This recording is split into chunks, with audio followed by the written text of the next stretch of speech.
Welcome into the Gig'em 24/7 Sports Podcast. I am Andrew Hattersley, an emergency version of this podcast saved for big occasions, and this is certainly one of those. The nation's number one running back, Rueben Owens, announced his commitment to Texas A&M on Wednesday night, just a few hours after decommitting from Louisville. Brian, just huge news and a huge boost to this class with signing day 2 weeks away at this point.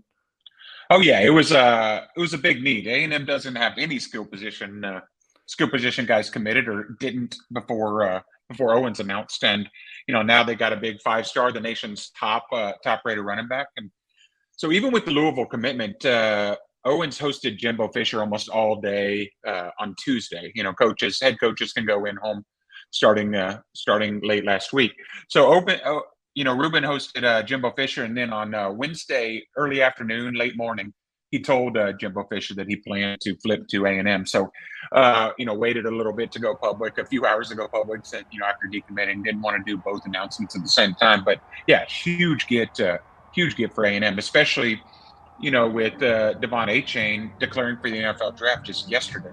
There's got to be somebody that steps in for him, and Owens is an every down back like A&M doesn't necessarily have on campus right now. Yeah, and let's give a lot of credit to this Texas A&M staff because this recruitment has taken a lot of winding roads and hasn't been a straight line. He committed to Texas at one point, committed to Louisville, has been trending to Oklahoma. TCU's had a lot of buzz in this recruitment, and this staff has stayed pretty consistent with their message that you're our top priority and you're the top back, and we're going to get you to stay home. And, one of the things we talked about earlier this summer after the Louisville commitment actually was the closer things got to the early signing period and when Texas A&M could get on the road and when they could get into his home and be able to have some of those discussions, that's when the convincing really started. And we weren't going to be shocked if Rueben Owen showed up on campus at some point this fall. Didn't necessarily happen, didn't make it in for a game, but, this Texas A&M staff stayed at it, stayed on him, and was ready to pounce on the opportunity when Scott Satterfield left for Cincinnati. Yeah, I mean, like you said, it was an opportunity that opened. It's funny, at the beginning of the year, it looked like Satterfield might be fired, and A&M fans were looking at looking for that to possibly get them back into it, and then he ends up not being fired but leaving for a different job. I do think Ruben maintained communication with A&M this whole time. A&M never gave up.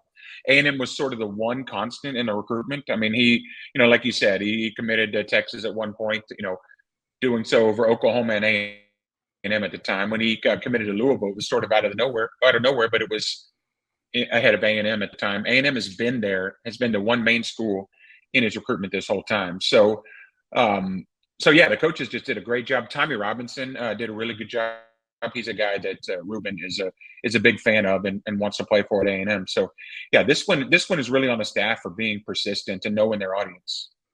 And for me, it also brings back memories a year ago at this time of Gabriel Brownlow-Dindy and what happened there when, Lincoln Riley leaves for USC. Jimbo Fisher does an in-home with Gabriel Brownlow-Dindy and pulls off a flip there from Oklahoma. This has a very similar feel, and, it will reward staffs who stay on a kid, who stay patient. And, I know people kind of joked about it and made fun of it when things weren't kind of going well, but Jimbo Fisher was dead serious when he talked about at SEC Media Days and talked about it during the season that you recruit until the early signing period and until that pen goes to paper for situations like this where the opportunities do arise and you're able to land one of your top prospects. Sorry about that, man. That dog's been quiet all day, and now this is like 2 podcasts in a row that he just loves to make an appearance on our podcast. Yeah, for sure. He wants to be famous.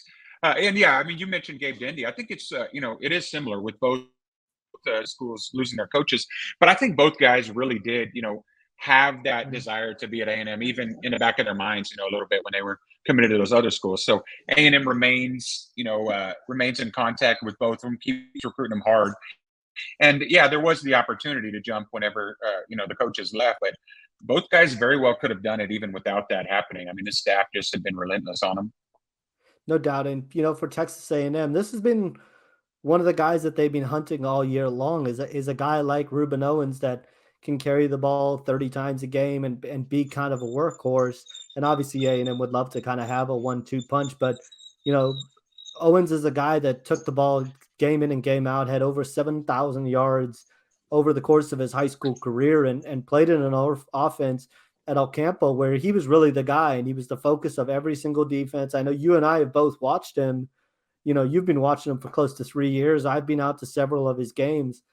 And, I think the game I went to last year and saw him in the playoffs had, I think it was 41 carries or 39 carries. And, just continue to get up and had close to 300 yards on the ground. And, just a guy that will take the ball as much as you need him to. And I think that's exactly what A&M was kind of looking for in this class. And what a land to be able to add a guy like that to their offense. Might I mention their first skill player that they've added to the class is the nation's top running back. That's not bad. Yeah, not a bad deal at all.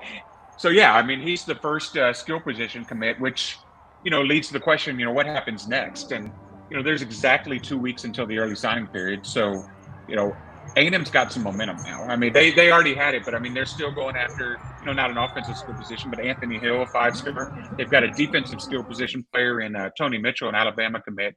Officially visiting next weekend, who's a 5-star.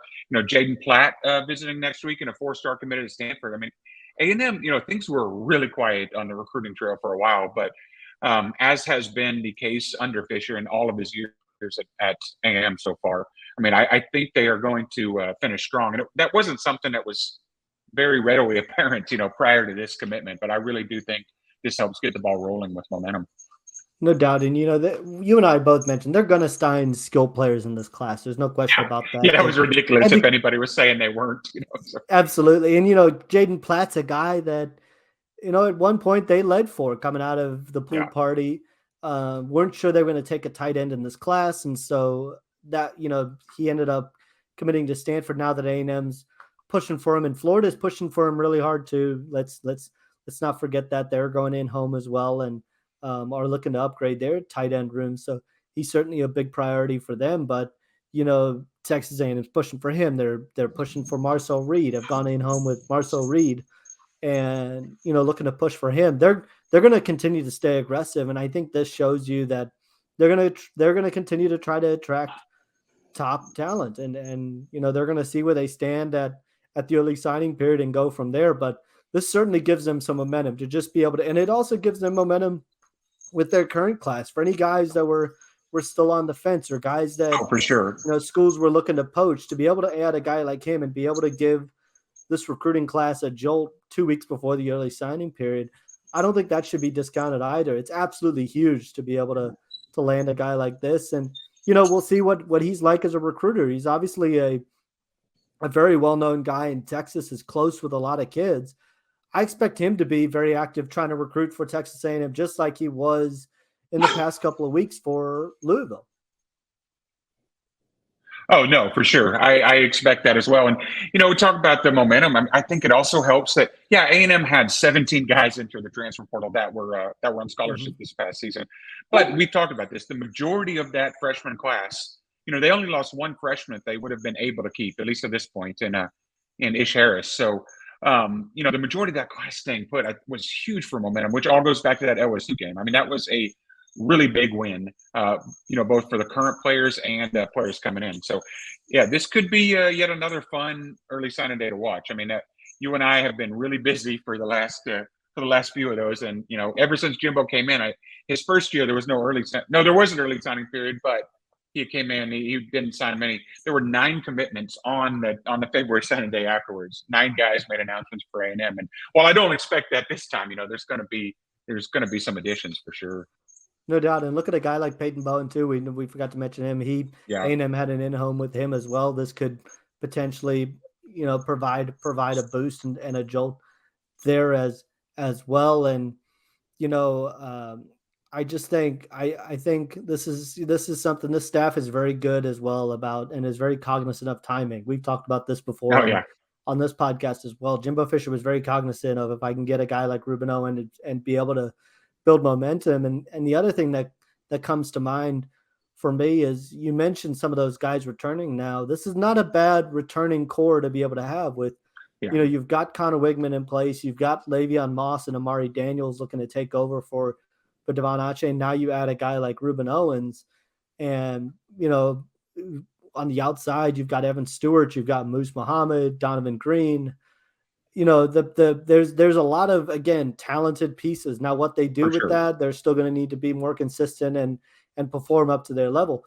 But there's a lot to build off of there. Oh, for sure. I mean, this, you know, especially after the LSU win, A&M's going to be ranked pretty high in the preseason again. I mean, I know fans have been burnt by by 5-7, but I think that, you know, who knows if they'll live up to that, but I do think it'll be a lot better than this year. And it's, those guys, Evan Stewart, I think has a chance to be ridiculously special with the year under his belt. No question, no question. Well, big day for Texas A&M, landing again the number one running back in the class, and they're certainly going to look to build off that. It's going to be a busy and fun couple of weeks on the recruiting trail to cover, so be sure you're locked into Gig'em 24/7 and locked into our YouTube channel and Spotify and iTunes for all the latest. We'll be back next week with another edition of the Gig'em 24/7 Sports Podcast. Until then, have a good week, everybody.